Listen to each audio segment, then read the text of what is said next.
Bonjour et bienvenue sur la formation Blender. J'espère que vous allez bien. Alors, cette vidéo sera très courte pour expliquer l'icosphère parce que si je me mets à expliquer comment l'icosphère se forme, ça sera un peu mal à la tête, très mal à la tête.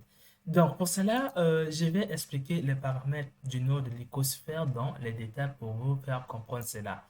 Donc, par défaut, comme vous voyez, les dés, ça, c'est un icosphère créé ici. Donc, ça, c'est un icosphère créé avec les géométries Node.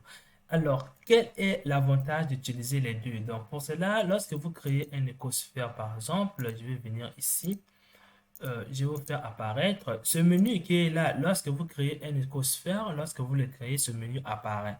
Et lorsque, par exemple, vous déplacez avec GY et ce menu, comme vous le voyez, ce n'est plus le même menu qui était ici.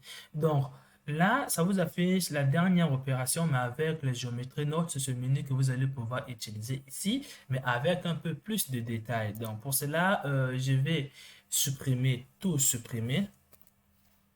Alors, une fois que vous avez compris un peu ceci, je vais maintenant créer un plan.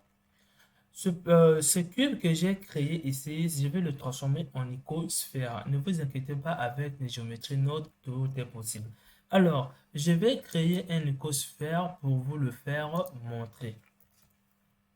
Alors, une fois qu'on a l'icosphère et on a notre cube, on vient dans les géométries Node, on clique sur New.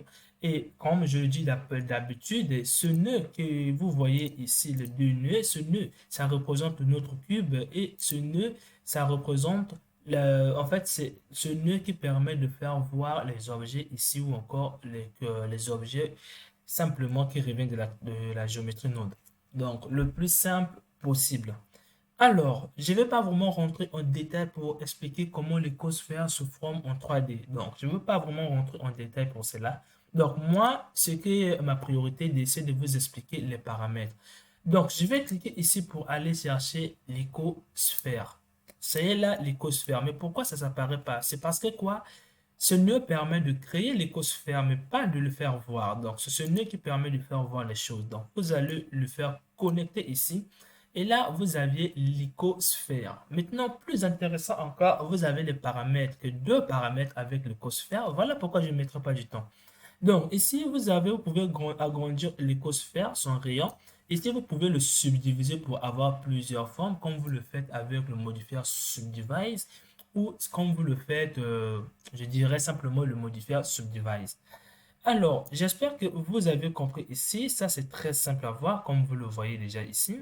Alors, si par exemple, vous voulez créer des objets sur des points qui sont ici, il faudra que vous créez d'abord la forme que vous voulez donner à vos points qui sont ici. Donc, le point d'intersection, le point qui relie les faces.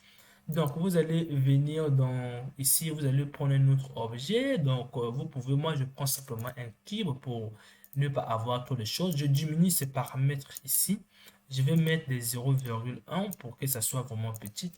Alors, là, quel est le nœud qui va permettre de combiner les deux pour mieux voir cela? Donc, nous, on veut changer la forme. Le nœud qui permet de changer la forme, ça s'appelle bien, donc, instance. Vous avez bien l'instance sur les points. Donc, quand vous le connectez automatiquement, ça se connecte. Vous prenez juste là, vous avez vos points. Donc, si vous augmentez les subdivisions, vous allez avoir plus de points comme vous le voyez ici. Le rayon, ça permet d'agrandir le rayon comme vous le voyez. Plus que vous agrandissez, plus que vous aurez encore besoin de subdivisions. Puisque vous diminuez, puisque vos subdivisions seront nettes comme vous le voyez ici. Et vous allez obtenir quelque chose de comme ça. J'espère que vous l'avez compris. On se retrouve dans la prochaine vidéo auquel je vais expliquer le mesh ici. Euh, le cycle, même si vous le connaissez, c'est important. Il y aura toujours des gens qui vont venir apprendre Blender qui auront besoin de le comprendre. Donc, on se retrouve à la prochaine vidéo.